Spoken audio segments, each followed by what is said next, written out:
부가가치세가 면세되는 개인 사업자는 부가가치세 신고를 하지 않는 대신 1년에 한 번 사업장 현황 신고를 해야 하는데요.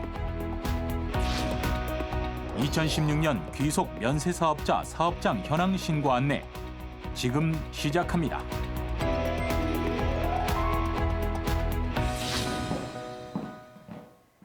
부가가치세가 면세되는 개인 사업자가 지난 1년간의 수입 금액과 시설 현황, 인적 사항을 신고하는 것을 사업장 현황 신고라고 하는데요.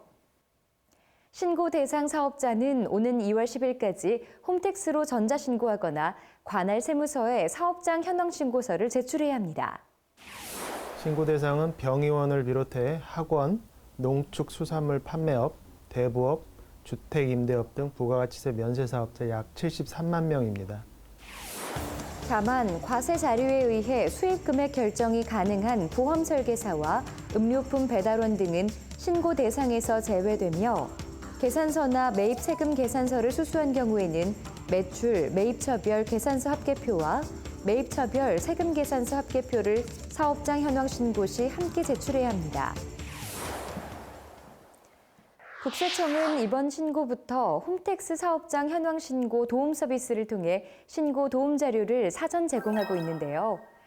특히 비보험 비율이 높은 의료 업종임에도 불구하고 비보험 비율이 저조하거나 현금 거래가 많은 업종임에도 신용카드 등의 비율이 높은 사업자, 또 전년도 종합소득세 신고 대비 수입금액 과소 신고자 등 의료, 학원업 등 취약업종 위주로 전년도 신고 분석 자료를 제공했습니다.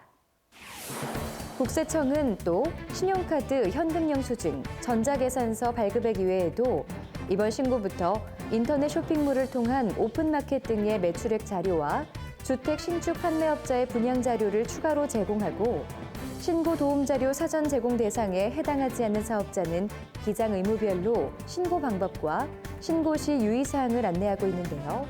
아울러 이번 신고부터 홈택스 신용카드 현금 영수증 매출 내역 유계 조회 화면에 적용하기 버튼을 추가해 수입 금액 구성 항목에 자동 입력되도록 서비스를 개선했습니다. 특히 의료업이나 수의업, 약사업을 운영하는 사업자가 수입 금액을 신고하지 않거나 적게 신고한 경우에는 수입 금액의 0.5%에 해당하는 가산세가 부과되는데요. 또한 복식부기 의무자가 계산서 합계표를 제출하지 않거나 사실과 다르게 기재하는 경우에도 공급가액의 1%에 해당하는 가산세가 부과되는 만큼 유의해야 합니다.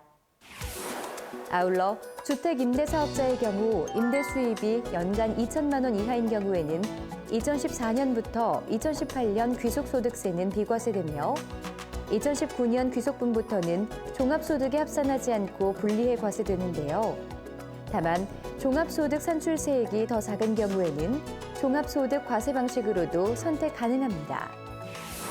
국세청은 최근 조류 인플루엔자, 여수 수산시장 화재 등 재해로 인해 어려움을 겪고 있는 직접 피해 사업자에 대해서는 직권으로 신고 기한을 연장하고 간접 피해 사업자가 신고 기한 연장을 신청하는 경우 적극적으로 승인할 예정입니다.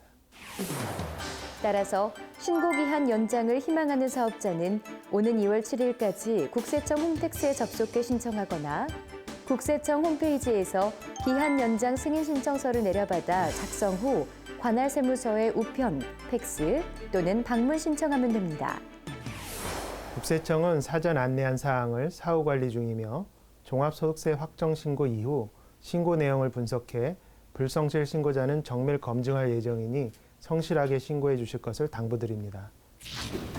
국세청은 신고에 불편함이 없도록 국세청 홈페이지에 업종별 신고서 작성 사례와 전자신고 시 쉽게 따라할 수 있는 동영상 등의 자료를 제공하고 있는데요. 이 밖에도 신고 관련 문의사항은 전국 118개 세무서나 국세상담센터 국번 없이 126번을 통해 도움받을 수 있으니까요. 참고하시기 바랍니다.